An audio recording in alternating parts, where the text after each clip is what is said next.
चंद्रयान-3 का प्रज्ञान रोवर चांद की धरती पर काफी ज्यादा चीजों की खोज कर चुका है। चंद्रयान-3 को चांद की धरती पर उतरे लगभग 14 दिन हो गए हैं। प्रज्ञान रोवर चांद की धरती पर गजब के कारनामे करके अपने मुश्किल पड़ाव से आगे बढ़कर अपने मिशन को पूरा कर रहा था। चंद्रयान जब से चांद पर उतरा तब से अभी तक आराम भी नहीं किया था। वह लगातार अपने मिशन पर जुटा हुआ था ताकि वह जल्द से जल्द, यानी कि जब तक सूर्य की उपस्थिति चांद पर रहे तब तक में वह अपना मिशन पूरा कर ले। आपको यह जानकर खुशी होगी कि प्रज्ञान रोवर ने अपने सारे मिशन को पूरा कर लिया है।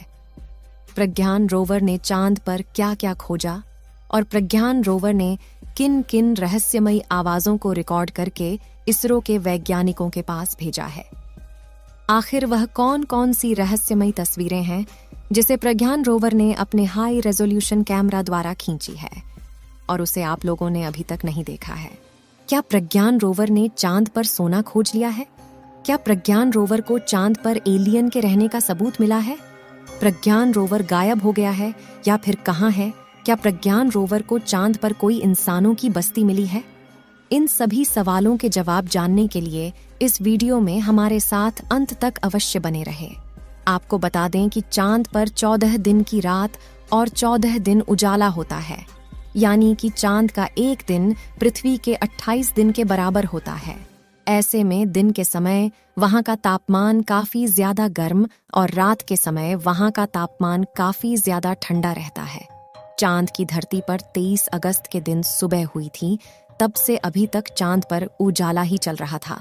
लेकिन अब लगभग चांद पर सूरज को निकले 14 दिन होने वाले हैं और जैसे ही 14 दिन पूरा होगा वैसे ही सूरज डूब जाएगा। आपको पता ही होगा कि हमारे चंद्रयान-3 की विक्रम लैंडर और प्रज्ञान रोवर में सोलर पैनल लगाए गए थे और उसमें काफी ज्यादा पावरफुल बैटरी भी लगी थी, जिससे कि वह सूरज की रोशनी से चार्ज होकर अपनी मिशन को पूरा कर सके। वैज्ञानिकों ने जैसा सोचा था बिल्कुल ठीक वैसा ही हुआ।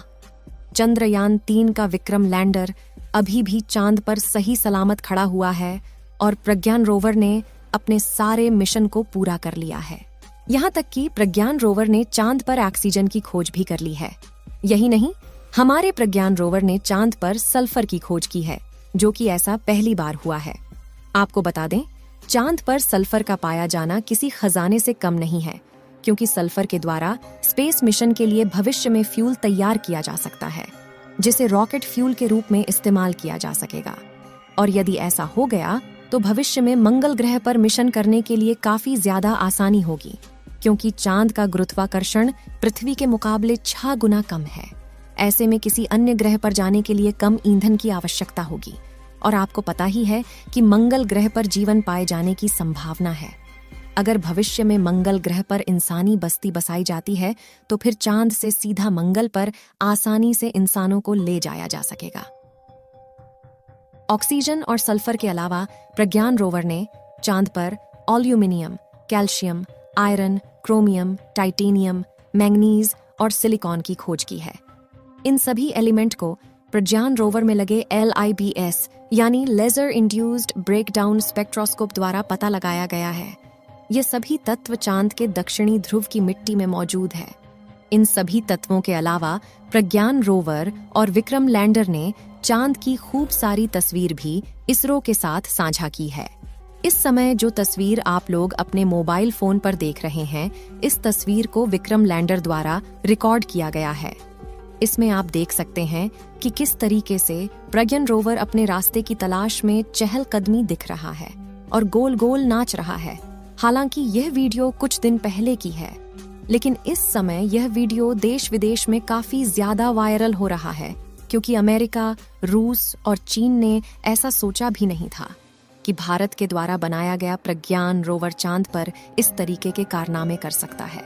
और दूसरी सबसे बड़ी बात यह है कि चंद्रयान का रोवर जहां जहां भी चांद की धरती पर घूम पाया है, वहां वहां पर अपने निशान छोड़ दिए हैं और यह निशान सैकड़ों और करोड़ों सालों में भी नहीं मिटने वाले हैं, क्योंकि चांद पर वायुमंडल नहीं है, जिस वजह से वहां पर आंधी तूफान नहीं आते हैं। चांद पर आंधी तूफान तो नहीं आते, लेकिन वहां पर उल्का पिंड का सबसे बड़ा खतरा बना रहता है। चांद पर वायुमंडल न होने की वजह से चांद पर काफी बड़े बड़े उल्कापिंड आग के गोले के रूप में गिरते रहते हैं, और इन्हीं के कारण जब आप चांद की तरफ धरती से देखते हैं तो आपको कुछ काला काला दिखाई देता है।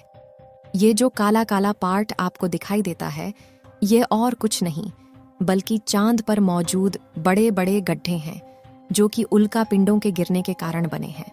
चंद्रयान-3 के प्रज्ञान रोवर ने चांद पर कंपन यानी भूकंप महसूस किए हैं।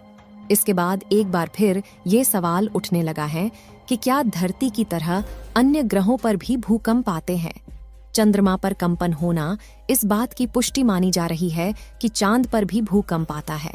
यह पहला मौका नहीं जब अंतरिक्ष के किसी ग्रह या उपग्रह पर भूकंप के झटके महसूस किए गए हों। इससे पहले मंगल और शुक्र ग्रह पर भी भूकंप आने की पुष्टि की गई थी। अमेरिकन स्पेस एजेंसी नासा लगातार इस पर रिसर्च कर रही है। चंद्रयान-3 ने चांद पर पहुंचने के 5वें दिन दूसरा ऑब्जर्वेशन भेजा। इसके जरिए इसरो ने पूरी दुनिया को एक बड़ी अच्छी खबर दी। इसके मुताबिक साउथ पोल, जहां चंद्रयान ने लैंड किया, वहां पर sulphur, oxygen, aluminium, calcium, iron, chromium, titanium, silicon और मैग्नीज की मौजूदगी है, जबकि हाइड्रोजन की खोज अभी जारी है। चंद्रमा का दक्षिणी ध्रुव इसलिए भी बेहद अहम है क्योंकि माना जाता है कि इस क्षेत्र में बर्फ मौजूद है। अब अगर ऑक्सीजन और बर्फ मौजूद है तो भविष्य में जीवन की बड़ी संभावना पैदा होती है। यही नहीं, इंसानों के यहाँ बसने की उम्मीद भी जग सकती है। यह हमारे लिए बेहद गर्व की बात है कि चंद्रमा पर इन चीजों के बारे में भारत ने पता लगाया है। इससे पहले रोवर ने चंद्रमा पर टेम्परेचर से जुड़ा एक ऑब्जर्वेशन भेजा था। सल्फर की मौजूदगी के जरिए चंद्रमा के वास्तविक आकार और इसके विकास के बारे में जानकारी मिल सकती है।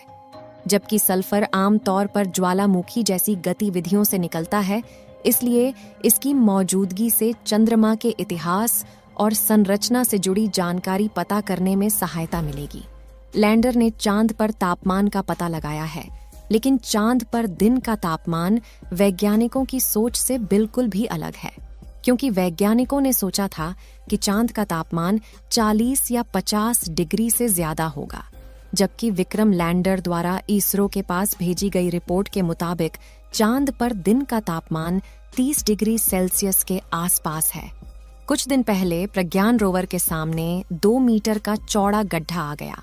उस समय भी प्रज्ञान रोवर चालाकी को दिखाते हुए गड्ढे के बगल वाले रास्ते को चुना और अपनी मिशन पर शुरू कर दिया। अभी की सबसे बड़ी खबर यह है कि चंद्रयान-3 ने अपने सारे मिशन को पूरा कर लिया है और इस समय विक्रम लैंडर और प्रज्ञान रोवर के सारे इंस्ट्रूमेंट को बंद कर दिया गया है। यानी कि प्रज्ञान रोवर और विक्रम लैंडर जीवन भर के लिए सो गया है और पूर्ण रूप से निष्क्रिय हो गया है। हालांकि अभी भी इसकी बैटरी फुल चार्ज है और सोलर पैनल ठीक पहले के जैसे काम कर रहे हैं। विक्रम लैंडर को धरती पर वापस आना चाहिए या नहीं? अपनी राय कमेंट में जरूर बताएं। इस वीडियो को एक लाइक जरूर करें और अपने मित्रों तक इस वीडियो को शेयर करें ताकि उन्हें भी जानकारी मिल सके, और अपने भरोसेमंद चैनल को सब्सक्राइब जरूर करें और बेल आइकन को ऑल पर सिलेक्ट करना बिल्कुल ना भूलें। मिलते हैं किसी और नॉलेजेबल वीडियो के साथ। वीडियो को अंत तक देखने के लिए धन्यवाद।